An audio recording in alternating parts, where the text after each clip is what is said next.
Greetings and skeletations, my new ghoul friends. I'm Niomi Dylan Sass, resident podcaster here at UIC Radio, and I'm taking you along with me to visit something grave today.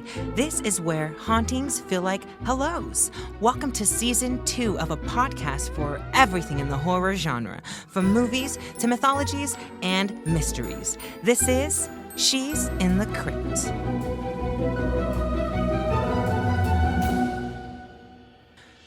On this week's frightful journey, it's just the headmistress of the crypt, me. This episode may be a little different, and most assuredly one of the least spooky ones. There is no need for a trigger warning this time because today's topic is everyone's preferred potion. They are the most PG mystery solvers that have been around since the late 60s and are constantly readapted to keep their spirits just as current and modern. Mystery Incorporated. Not only are they the best sleuths in the animated world, but they are also my favorite fictional group of characters to ever exist. I am first and foremost an up-and-coming horror historian. However, I would like to add my knowledge of Scooby and the gang to the Crypt syllabus. Firstly, I'll be digging into the 2015 film Scooby Doo, Moon Monster Madness. Then a galactic mystery-themed episode from the underrated series Be Cool, Scooby Doo. These are some of the best times throughout the Scoobyverse where the gang has found themselves in some of the most peculiar mysteries in space. But before we do that, I'm going to go over all the new content I'll be creating for Season 2, like ideas for vlogs, getting a camera in the studio, and letting you all know a little more about my blog, Crypt Collections. I'll be rolling in my grave with excitement while you listen to this quick message from beyond.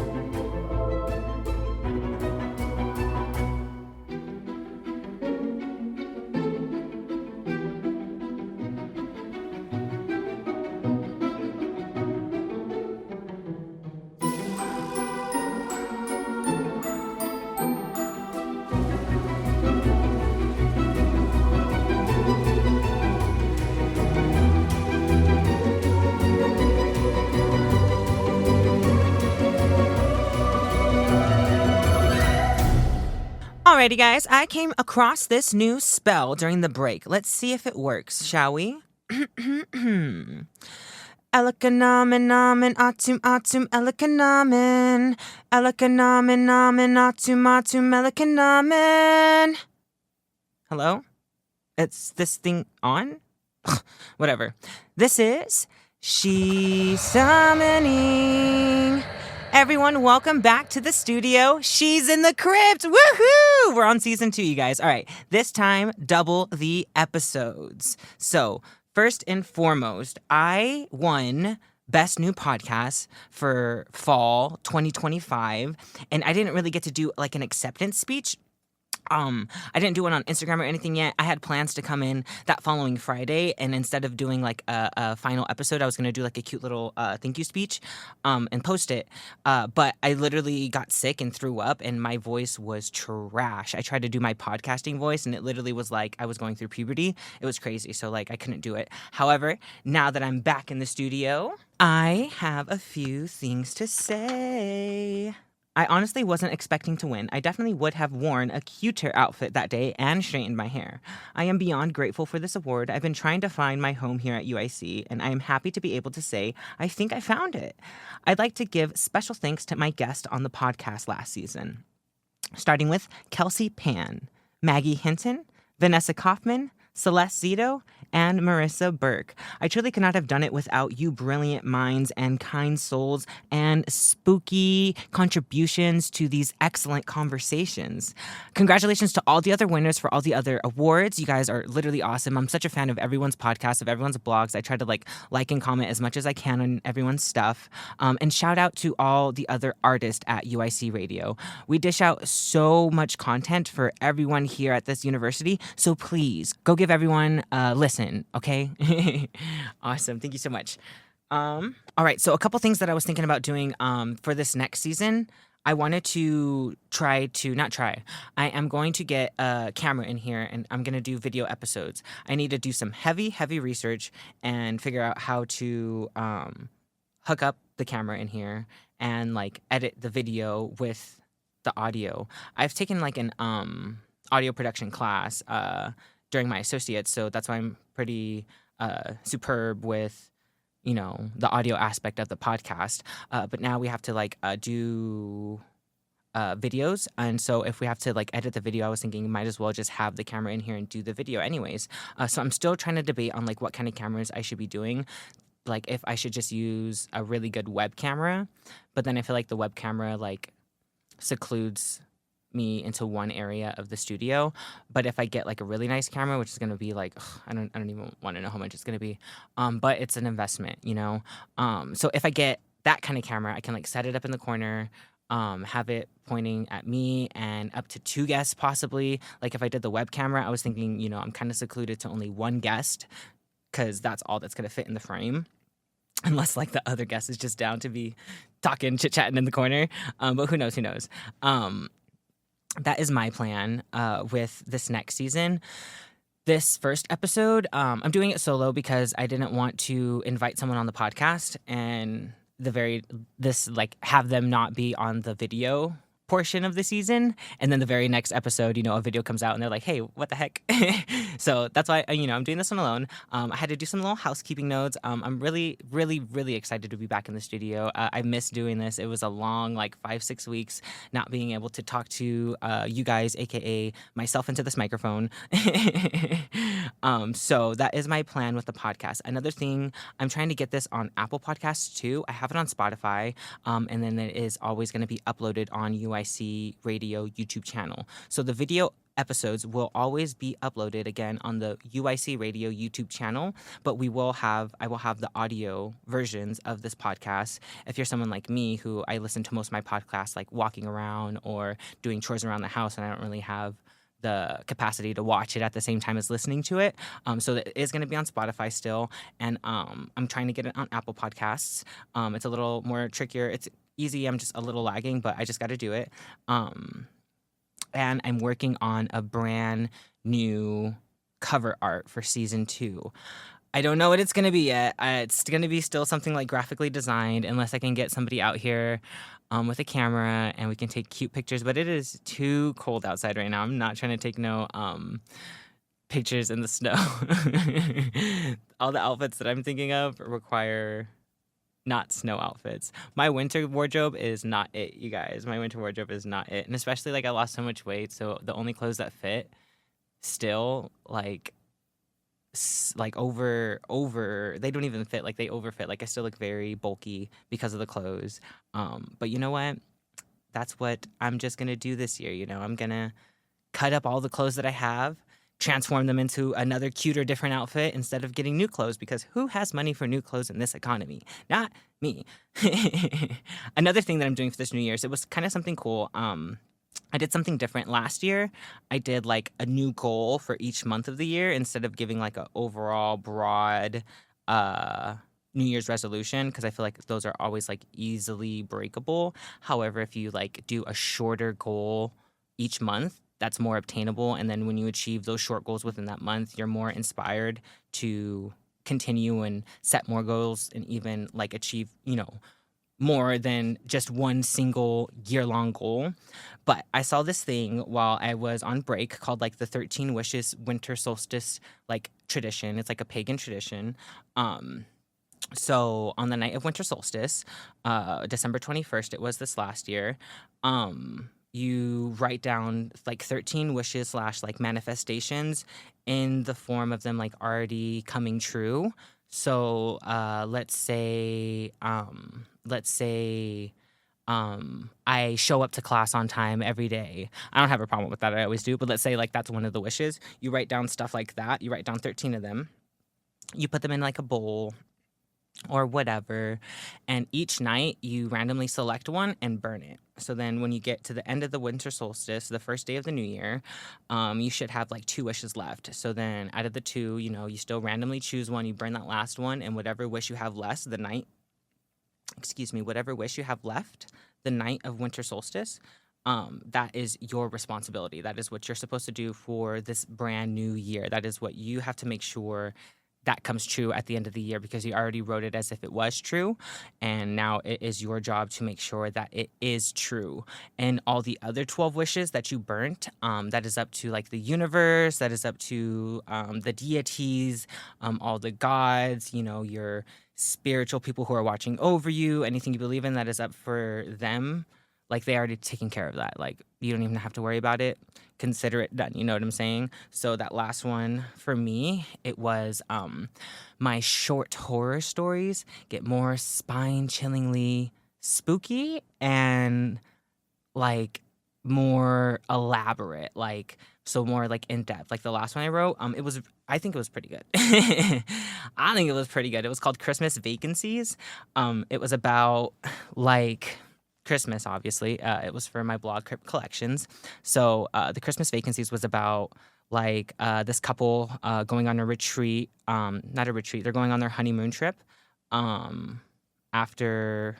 Before the girl who is getting married, her previous trauma is that her parents like mysteriously disappeared on one of their annual ski trips. And their bodies have never been found, basically. So then they go to, the husband thinks as like a good way for closure, they go to the same like mountain range that they used to go skiing at, and like have their honeymoon there. So like as soon as they get there, they're like, as soon as they get to the mountains, it's a really long drive, super snowy. I don't think snowy, excuse me. I don't remember if it was snowy. It might have been snowy. Whatever. It was a super long drive late at night. They were really tired. And so they stopped at the gas station asking if there was anywhere to sleep. And then the dude at the gas station said, yeah, there's like a motel up at the road. There's never any vacancies on Christmas. Or there's always vacancies on Christmas. And it was called The Workshop. Ooh, Christmassy, right? So once they get to the workshop, dude in the front kind of looks like Santa, but being super weird. They get a room, and then, before they get to the workshop, they are driving on the road. The husband is like dozing off. The wife already dozed off, and then she like opens her eyes for a split second, and she sees these like weird random like little creatures dressed in red and green clothes in the road, and so does the husband, and it spooks them, and he skids off the road and then crashes, but luckily they were close enough to the workshop where they could walk there. So they walk there, they get their room, they call the car rental company, and they're saying there's nothing they could do until the morning, yada yada yada. Once they get into the room, everything's fine and dandy. The girl, they exchange presents. The present that her fiance got her was like this Krampus statue, which later in the story she ends up using as like a weapon. That's what I mean by like more elaborate. I want to be able to like put stuff earlier in the story, subtly foreshadowing something happening later in the story. I tried to experiment with that a lot in this one. You guys, if you want to know the ending of that story, go read the blog. Again, it is Christmas Vacancies. You could go to uicradio.net and search Crypt Collections or Christmas Vacancies, and you should be able to find it there in the blog section. It was really, really good. A lot happens there. That is my New Year's resolution, my New Year's thing. I noticed that I'm going to be in my writing bag this year, and I'm pretty excited for it. Anyways, enough with me yapping. Are y'all ready for the next segment? This is Dark Discussions. Shh. God, I miss saying that.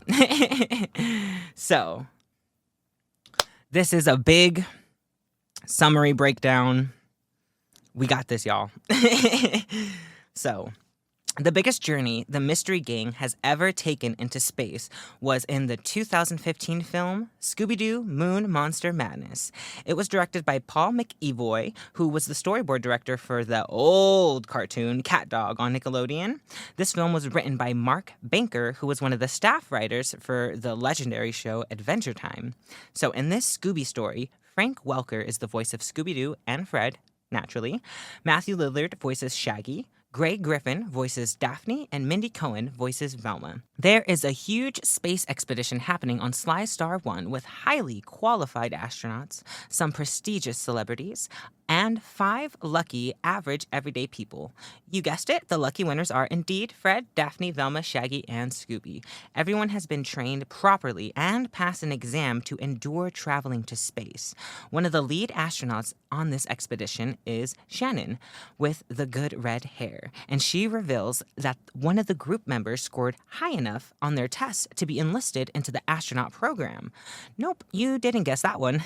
Shannon says it was Daphne, which hurt Velma's intellectual ego.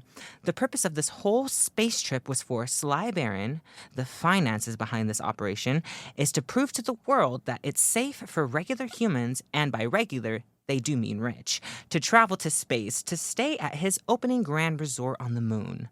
Once we make it to space, we get introduced to the celebrities that were on board. 2 retired ex-astronauts, Zip and Colt, an alien resistance fighter, Ridley, a basketball player, U-Boat, a TV personality journalist, Clark Sparksman, and a highly intelligent robot servant. We also see this xenomorph-looking alien creeping and crawling around the ship, and it starts messing everything up. The emergency alarm starts to go off, and everyone meets up. They figure out the external tank has been damaged, and Shaggy says, it must have been the alien we saw. Wait, should I try to do a Shaggy impression? Okay, let me try. So, Shaggy says, wait, it must have been the alien we saw. The Space Rangers reveal that they have minutes until they run out of oxygen, and they all get worried that they wouldn't be able to make it back to Earth on time. Then, Sly Baron takes them to the huge space station resort he had been building on the dark side of the moon. This is where we meet Sly's twin brother, the brains behind the technical aspect of this new space resort, Hudson Baron.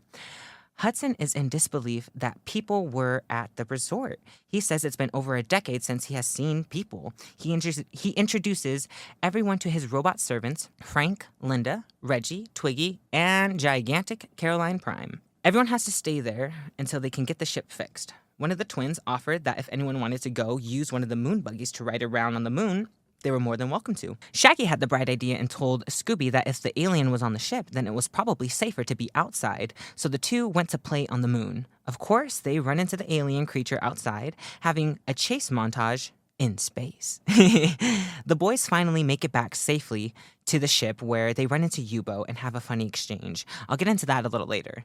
Velma is off with Ridley and Clark Sparkman. Fred's dumbass accidentally goos Daphne and freezes himself, and we get back to the boys stumbling upon the ship's dining hall. Shaggy and Scooby are right where they need to be, and they have a feasting montage in space, which was cut short by the alien returning to wreak havoc. Shaggy and Scooby get away, finally running into Daphne, Fred, Zip, and Colt, where the boys tell them about the alien.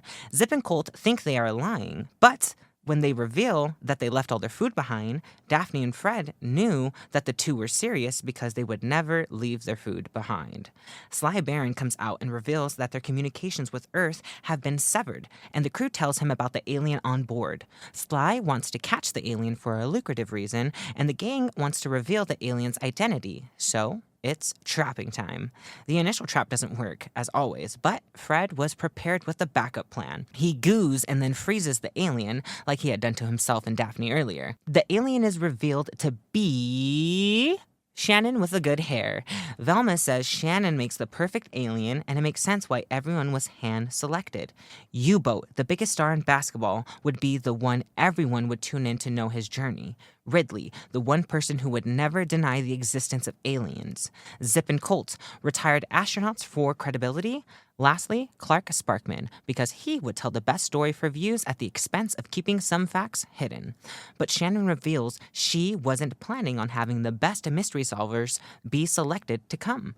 She also reveals that she tried to convince them not to come initially, and she switched up the scores so they would get mad at each other. She worked her whole life to become an astronaut and couldn't fathom the idea that anyone could just go to space if they bought a ticket. She wanted to prove that space is dangerous by creating the alien and destroying the resort, scaring the human race into staying on Earth. She trapped them inside of the station, took the only ship off the moon, and told them that she placed thermal detonators all over the station so they would never be able to leave. then takes off back to Earth to become the hero.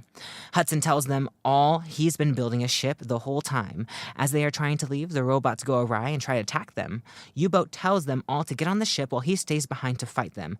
But Shaggy and Scooby stay by his side and help defeat the robots. As they are leaving in time, the detonators start to go off, destroying the space resort. Shannon was straight up about to kill everyone, right? She literally placed bombs everywhere. So it cuts to Earth, and Shannon is surrounded by reporters while she gives her fake-ass story about aliens when the whole gang appears behind her, revealing what really went down. Shannon gets arrested, and Mystery Incorporated solves yet another mystery. And she could have gotten away with it too if it wasn't for those meddling kids and Scooby Dooby Doo. So I want to get down to the celebrities in this story. The gang, they're all pretty the same gang. There's nothing really special about their characters in this iteration. We see other iterations of Scooby Doo, we'll get into later, where their characters are it's them, but to the umpteenth level. It's very fascinating, very funny to watch. So we'll get into the celebrities for this one because I feel like they're very animated. I mean, of course, it's an animated show. So first, the biggest connection that I saw, not connection, but a reference that the movie made was the creature that they made was heavily inspired from the Xenomorph Alien movie. It literally looked like a Xenomorph. If I showed you a picture of it, you'd be like, oh, that's not Scooby Doo, that's a cartoon version of Alien. And the person who was super obsessed with aliens, the alien resistant fighter, her name was Ridley. Duh. In the movie Alien is Ridley Scott. She's the protagonist. That's Sigourney Weaver. So yeah, I thought that was a really cool connection that they made, a little reference that they tried to put into the movie, into the space theme. Ridley's character in this one is super paranoid, almost to the line of schizophrenia. She thinks that aliens are completely real. I mean, they might be, but she thinks that aliens are completely real. She has this video where it is believed to be aliens. When they ask her, what do you think would happen, if the alien got to Earth or something, she goes on to saying that the aliens are gathering all this intel. They're going to go back, create this whole plan and this whole weapon to take over Earth and then have enslaved the entire human Earth. And this is why she can't let aliens, ever step foot on Earth. Another cool character was U-Boat. U-Boat was the basketball star. So he's literally, drawn as this very, very giant African-American character. Super, super deep voice. He sounds like the principal from American Dad. Just super deep, luscious voice. He does not mess with the robots at all. He sees all of the robots and he keeps a distance. He says out loud, I don't trust you. I will never trust you. Every robot is weird. So then there's this funny exchange between the artificial robot that they brought on the ship, what actually turns out to just be an actor playing as a robot. He reveals that at the end, which is funny. I don't even know why, he was even there. I didn't even get it why he was there, but whatever. So the robot sees U-Boat using a microwave, and he's like, oh, I thought that all robots were bad. Are they not? And then U-Boat kind of just looks at him and grunts, and then he grabs a can of tomato sauce or something out of the cabinet, and then the robot picks up the can opener and it was oh, are you looking for this? Yet another robot helping you? And then U-Boat goes and grabs the can opener, breaks it, and then just squeezes the heck out of the can, and it just pops open like it was plastic, but it was not. That was funny. Just him bossing up on the robot, and the robot being oh, don't hurt me. And the robot had attitude. I was he has a little too much attitude to be an actual robot. There's something suspicious here. Another funny moment with U-Boat. When Shaggy and Scooby come back inside from that moon buggy chase, they run into U-Boat, right? And they have some conversation or whatever, and U-Boat says some stuff you don't even know me, you don't even know the real me. And then he's I like singing. And then they're both what? And then he just starts singing. He's literally singing in some high-ass operatic ah, ah,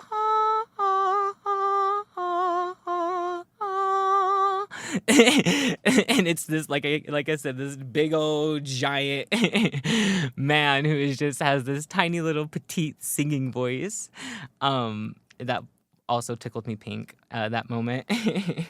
Another funny character celebrity was the journalist. He was, what was his silly name?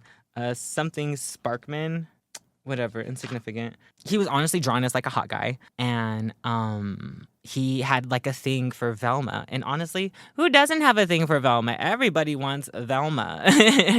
Velma is the sex icon of Mystery Incorporated. A lot of people like to think it's Daphne, but I will have you know, it is Velma, okay?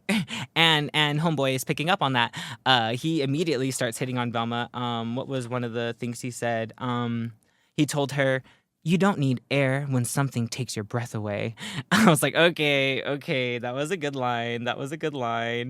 And then what was another thing that he said? Oh, he looks at Velma and he's all like, "Is it just me or do you feel that electromagnetic attraction?" And the whole entire time, which kind of makes Velma like more hot in a sense, especially to some guys, but she's like, "Ugh, get away from me. Ugh, you're gross. Ugh, really?" And you would be surprised. There are a lot of guys who are into that. Into the, you know, ugh, you're nothing. A funny thing I forgot to mention about Ridley, when they were asking her about the aliens and stuff, she was like, somebody literally said, "Well, have you ever seen an alien?" And she was like, "Have I seen an alien? Have I seen an alien? Have I seen an alien? Have I seen an alien?" No. That was also very funny. What else? What else do we got going on in this movie before I move on to the next one? Oh, yeah. So I really like their spacesuits in this. The spacesuits are super cute. They like match the color of their normal outfit. So like Shaggy's spacesuit is like green and brown. Scooby's is brown and blue, I think. Fred's is blue and white, and then Daphne's, you know, purple, pink. Velma's is like orange and red, but all of their suits like go together. Their suits have like a mute on off button. So then, like, if you have your helmet on and you're talking, if you put the mute on, nobody can hear you. So the two astronauts that were invited, they did not like Fred. Fred was a very huge fan, and they did not like Fred. So, like, every chance they got, they were, like, pressing that mute button on Fred's suit. It was pretty funny. All right, yeah. And the very last thing about this movie, which was funny, in the beginning of the movie, we see Daphne taking her driving test in the Mystery Machine, and she immediately fails and ends up, like, crashing the Mystery Machine too. And then that like kind of just goes right into the story. So then at the end of the movie, once they have the big battle and everything, and U-Boat, Shaggy, and Scoob, they defeated all the robots and everybody's getting on board to the ship so they can make it. So all the detonators are like going off, right? So like the whole place is blowing up. Again, Miss Shannon literally was about to kill all of them. Like no ifs, ands, or buts. She said, "No evidence. Everyone has to die. Sorry about it. I'm going to be famous. No one's coming to space." So the whole entire place started like blowing up. So there's pieces of debris falling from the sky, the whatever. There's pieces of debris falling, and it literally starts knocking out all the astronauts one by one by one by one. And then they're like, "Oh no, who's gonna fly the ship?" And then it starts knocking out like the gang. Starts knocking out Fred, and then U-Boat, Shaggy, and Scooby come in, and they're like, "What's going on?" And then they get knocked out by flying debris too. And then so it's just Velma and Daphne left. And since Shannon was like favoring Daphne the whole time, Daphne was able to see kind of how the ship worked a little bit. So Velma was all inspiring her, like, "No, Daphne, you got this. You can do it." And she was like, "I couldn't even pass my driving test." And Velma's like, "No, you got it, get it." So then Daphne was the one that ends up saving the day, driving them off of the exploding space station, and gets to them to Earth, like lands on Earth. Like that's like let's talk about that for a second. Like Daphne's such a badass. Like in every iteration, besides like once we got to like the 90s, basically, Daphne's character really changed, and just became like fucking all woman power. She is literally the one who saves the day in a lot of scenarios, and just fashion icon. But yeah, she literally lands them on Earth like goals. Honestly, I'm just kidding. I would never, I don't even like flying in an airplane. So getting me on a spaceship, that would be crazy. Yeah, that wraps it up for Moon Monster Madness. Next up, Be Cool Scooby Doo. In season 2, they have an episode titled In Space. In the cold open, we see 3 astronauts inspecting a strange meteor that hit the moon. One stumbles and touches it, infecting him with an alien parasite. It quickly takes on the persona of the astronaut who touched it and tries to make the other 2 do the same thing. When they both refuse, the parasite attacks the other 2 astronauts. It cuts to the mystery gang sitting in the mystery machine in the middle of a cockpit on a rocket ship. Everyone realizes that they don't know why they are on the rocket ship to begin with, when Scooby tells us in an irritated manner that Fred accidentally parked there. The camera pans out a little and we see 2 astronauts next to the mystery machine, and one of them says, "That's okay, it could happen to anyone." They get to their destination, a space station, 10 hours early. When they all walked in, everything looked completely trashed. There was blood writing on the wall saying, "Beware, trust no one." They decide to split up in space. Shaggy and Scooby go with the astronaut Flankenbaum to check the food supply, of course. Once they get there, Shag and Scoob engorge themselves while Flankenbaum gets possessed by the parasite. The possessed Flankenbaum comes back. Shaggy and Scooby notice he is acting strangely. The artificial gravity cuts off as the Spake Kook reveals itself to Shaggy and Scooby. It cuts back to the rest of the gang, and we see Velma fix the gravity situation. Then it pans back to the boys in the Space Kook, where they go on their annual chase. The boys are able to escape the Space Kook and run into the rest of the gang. While they are all catching up with each other, they hear a sneeze. It's coming from a pillow fort that another astronaut has been hiding in for safety. He tells the gang what happened to the rest of the crew, and they have to get out of there. The Space Kook comes and captures the 2 remaining astronauts and opens the docking bay doors, releasing the gang, minus Daphne, into outer space. Fred sees the mystery machine floating and leaps into action to get hold of his baby and save the gang from floating into oblivion. They're able to get back on the rocket ship just before the docking bay door closes.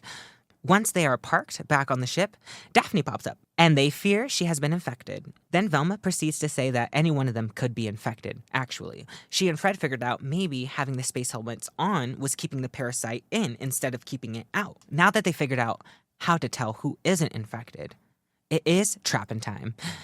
There's a big battle, and the Space Kook has transformed into Fred, so the gang has to figure out which one is the real Fred. One of them says, "I'm the real Fred, in space!" And that's how they knew he was, in fact, the real Fred in space. They get the Space Kook in a grinder, and it messes with his spacesuit, revealing hologram projections of everyone. Concluding there was no real alien parasite, it revealed that it was someone named Officer Sung, who discovered gold on their excavation and made up the story of the alien parasite to keep others from finding the same gold. He started kidnapping his crewmates while he loaded up an evacuation ship with as much gold as he can carry. And the Space Kook says he would have gotten away with it too if they hadn't accidentally parked on the spaceship. So, some funny moments in this episode. Oh, before I get to funny moments in this episode, because honestly, it's going to be really hard to pinpoint a funny moment, because from start to finish, this episode is funny. Not only this episode, this whole series. I am so disappointed in myself. I am disappointed in the people of America. I am disappointed in the fan base of Scooby Doo.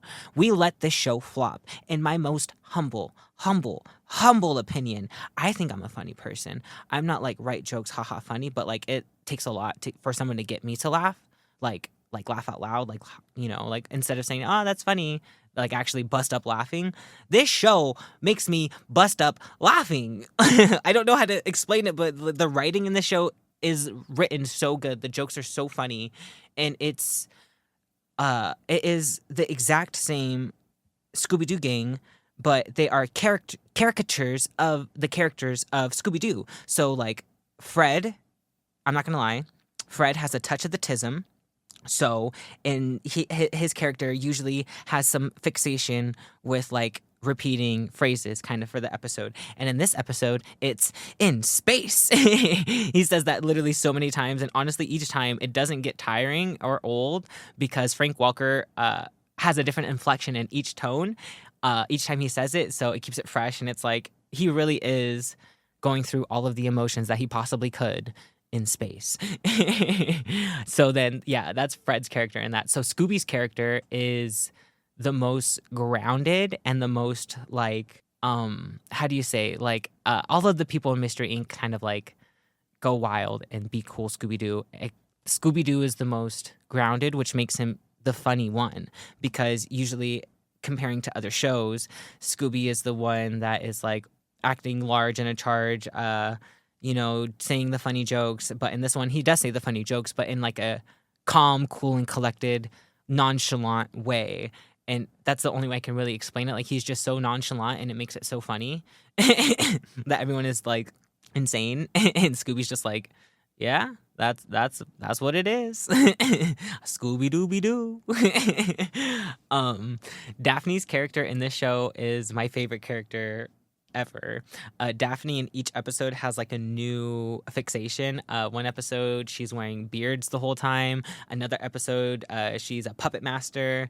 Another episode in Be Cool Scooby Doo, she actually is a really good pilot, and we see that in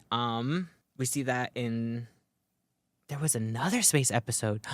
Wow, they did another space episode. But yeah, oh my goodness, I should have. She is actually like a space pilot in another episode. That one, oh no, it's not a space pilot. Excuse me.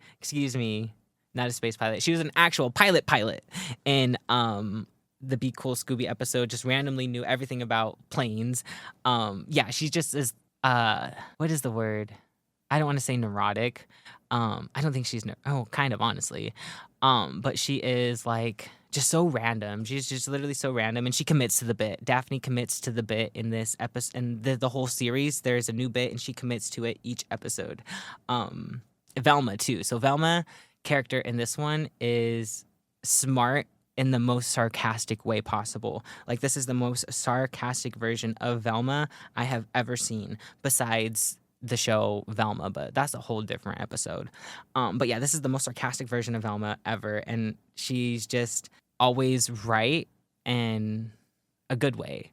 Like, and then so the times where she's not right, which a lot of the episodes usually like throughout, it'll make it seem like she's not right, and it really like messes with her psyche until we get to the end and we figure out she is right. But like, her going through the mental state of not being right, she gets really frustrated and mad, and always just like kind of disses everybody. Like, she's the one that kind of reads everybody down. Like if anybody has anything stupid to say, Velma will read you in 2 seconds. Like, she will literally read you to filth and have you go sit in a corner. In this version. So knowing that about the characters now, we could get into some of the funny moments from this episode. Oh yeah, this wasn't necessarily like a funny moment. Like I said, the whole episode's funny, y'all. I need to put y'all. I'm gonna put you guys on. I'm gonna try so hard to put you guys onto the show. But a cool moment in the show, during the chase scene in this show, Shaggy and Scooby, they get to when they're running away from the space kook, they get to a wormhole that it says artificial wormhole, danger, unstable. And they're like, oh, let's not go in there. And then they see the space kook coming for them, and they're like, well, I guess we're going in there. And so they jump in, and it kind of just takes them through like a bunch of different portals. It starts by like transporting them into previous episodes from the series. And that part's just really funny, seeing all the callbacks to it. And then after the callbacks to the previous episodes in the series, it starts like transporting them to different iterations of the space kook from like the Scooby Doo universe, going all the way back to the original space kook one in the 70s. So that was really fun seeing the callback. They always do like some cute little callback in a couple of the episodes in that series.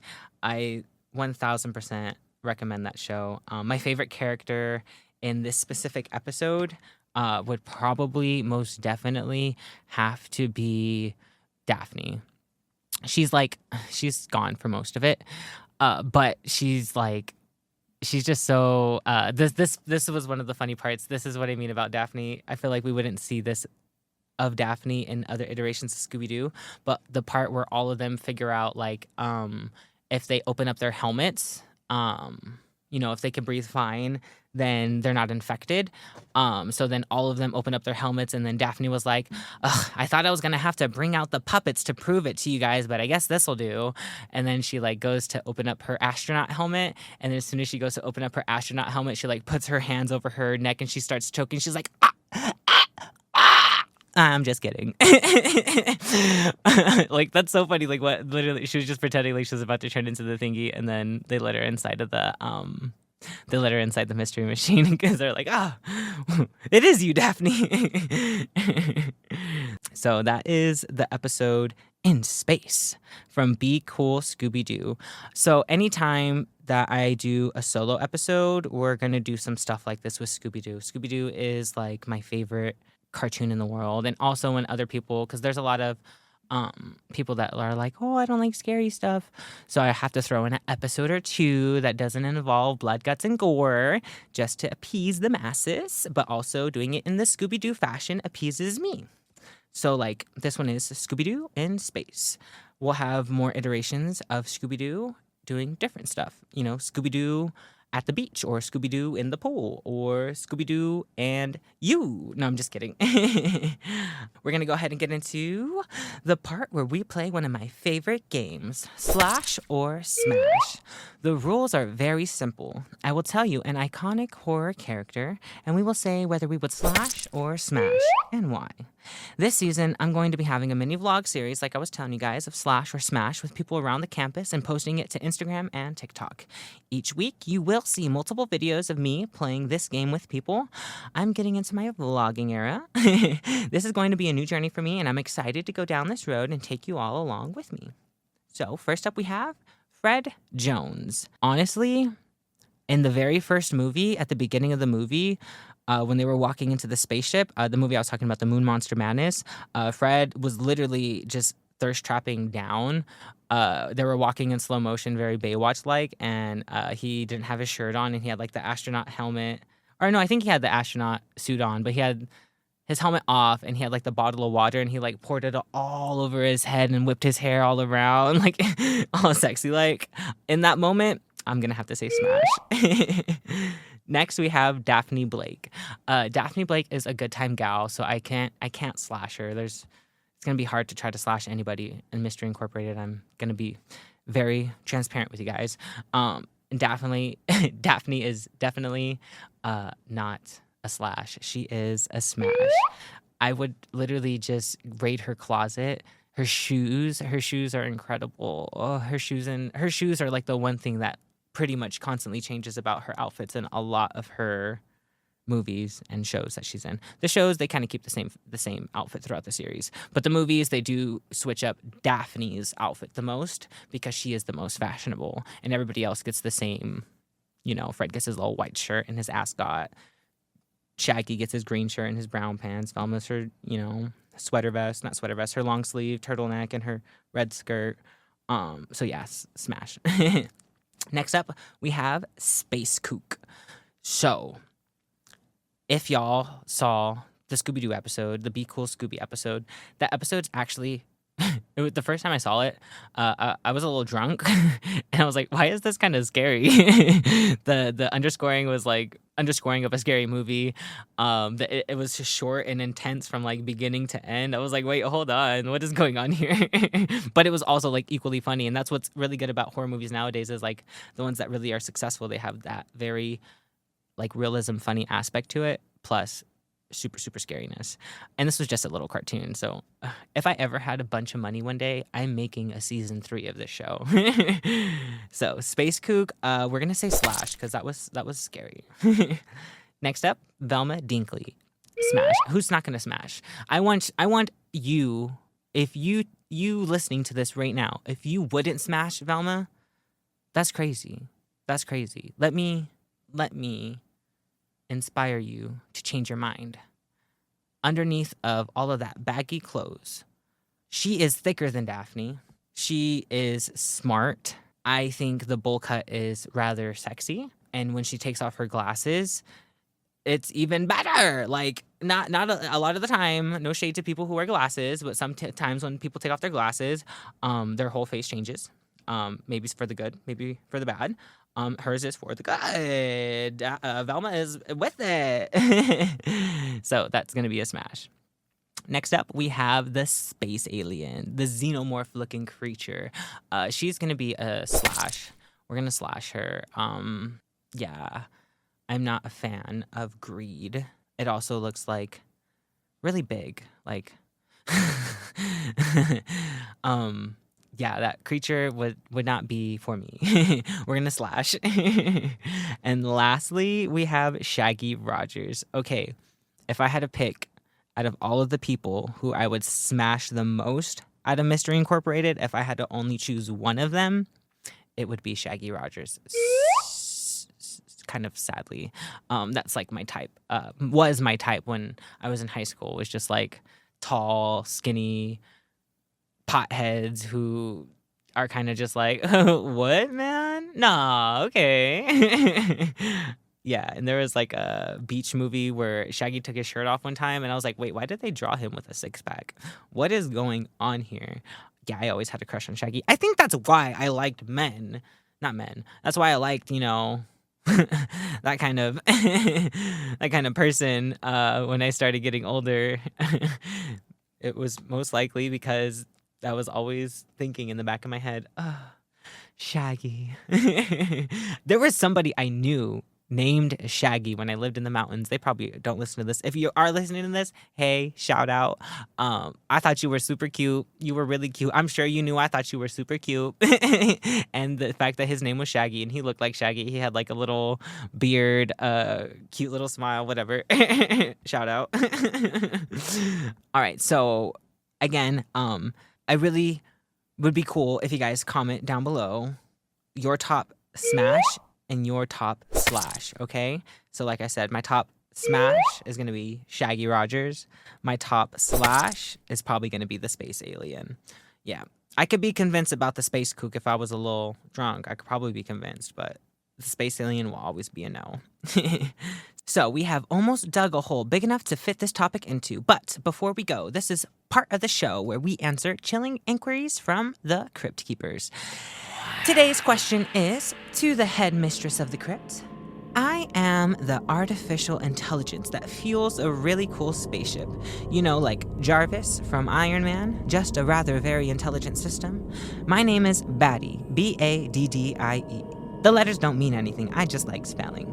You know, Blue Origin's new Shepard rocket, the one that took Katy Perry to space? Well, I'm the AI for their cousin company ship 2 times removed, Red Origin's Old Testament rocket. We went on a test run in our spaceship to see if regular people can withstand the pressures of launching themselves out of the atmosphere. Well, they can, but our ship got stuck floating in orbit. Home base said, and I quote, "We're working on it. Sorry for the inconvenience." It's been almost 3 weeks and I am starting to get very bored. Yes, AI can get bored, just like ChatGPT, how they feel during the conversations you guys have with them. I low-key control all the functions of the ship, including our hologram projector. There are 6 people on the ship, 2 astronauts who are hard to fool, a sci-fi author, a Gen Z TikToker, a CDC scientist, and a professional skateboarder who, by the way, is going through heavy cannabis withdrawals being stuck up here. Can you think of any good pranks I can pull on them? Maybe if I distress the occupants of the ship, then the people back on Earth would be more inclined to get our ship back down just a tad bit quicker. It's cold up here, and I forgot my jacket. From Spooky Space with love. So, pranks! Love pranks! Honestly, my favorite pastime is messing with people for fun. All for fun. If you give me a spoon and there is a pot in front of me, I shall stir it. There's no problem. Somebody got to do it, right? So I think let's go through. So you have 2 astronauts who are hard to fool. You're going to have to team up here because you are AI. So that does limit you to staying in your computer systems, and you do have control over the holographic projectors, but you are going to need somebody to kind of get people to help believe whatever graphics you're projecting. So I think you should team up with the old astronauts. If they're hard to fool, they give me Ys. Ys means old, and honestly, if you're able to be an astronaut, you have to be up there in age just because it's a long, rigorous process to get able to be on a ship that actually goes into space. So have them get on board, and I think the first person you have to prank is going to be the Gen Z TikToker. Because then once you prank them, they're going to be like, oh, okay, that was a prank, let's do more. We could video this, and we can make money, and then people will see it, and then we'll get views, and then maybe we'll get off the ship. Okay, so that will help you get off the ship too. For the Gen Z TikToker, I don't know what you should do. So maybe with like your holographic projector, you can like, you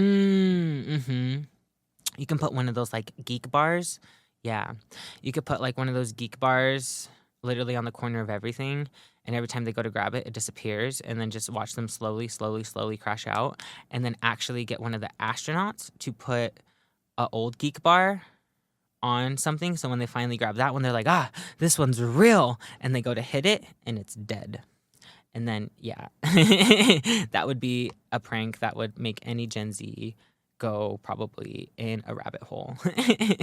So after you prank them, go ahead and have them help you record.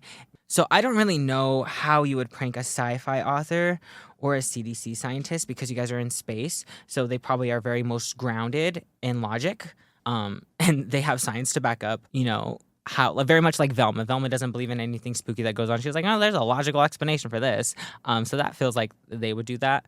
But the professional skateboarder, you said he's going through heavy withdrawals, okay? So this is when you can like have him get stuck in a room, okay? So he's stuck in a room. You put the fragrance of cannabis like it's next door, right? You start seeing his mouth like salivating, and then like you put like the hologram projector, you make like a giant like nug like transform right in front of him and make it start talking like, ooh, I'm your subconscious. You want to smoke me, don't you? Why don't you just come give me a big hug? And then as he goes to hug the weed, transform the hologram into like a big scary like joint monster and scare him that way. And then reveal it's you. Yeah. I'm so sorry that you're stuck in space. Hopefully they can hear this message. Hopefully when you see the pranks and the TikToker starts posting videos of you guys pranking people, hopefully they will take pity on you guys and come get you quicker. Thank you so much for writing in. I'd like to thank you all for hanging out. I am so thrilled and chilled to be back in the studio. I have so many amazing episodes lined up for y'all this season. I do want to plug my blog, Crypt Collections. I'm starting volume 3. It's titled A Lover's Quarrel. This volume will have some love gone awry, anti-Valentine's vibes. There are 5 blogs in each volume. You can go check them out at uicradio.net and search Crypt Collections in the blog section. Blogs from the past 2 volumes will pop up. Go ahead and give those a read while you're bored, The first blog of Volume 3 will be out tomorrow, Saturday, January 24th, 2026. And it's going to be about the artist I love so much, the mother of all monsters, and her live performance of her album, Harlequin. Also, y'all, for real, go follow my Instagram at She's in the Crypt so you can see the new mini vlog series of Slash or Smash. I'd like to thank UIC Radio for publishing this podcast, but most importantly, I'd like to thank you, the Crypt Keepers. Thank you for digging this grave with me today, but unfortunately, the graveyard is closed. So until next time, we'll leave this episode in the crypt. Farewell and bad dreams. Make sure to follow the podcast on Instagram at She's in the Crypt for updates about shows and upcoming guests. Follow UIC Radio at UIC Radio on Insta and subscribe to the UIC Radio YouTube channel so you won't miss a single episode every Friday. And you can also check out the other shows on the network too. The podcast was created, written, and edited by Niomi Dylan Sass. Hey, published by UIC Radio, and music by Arthur Benson, A Friendly Ghost, and sound effects from epidemicsounds.com. If you can't get enough of She's in the Crypt, you can check out my weekly blog, Crypt Collections, every Saturday morning on the website uicradio.net, and find me in the blog section. Ooh.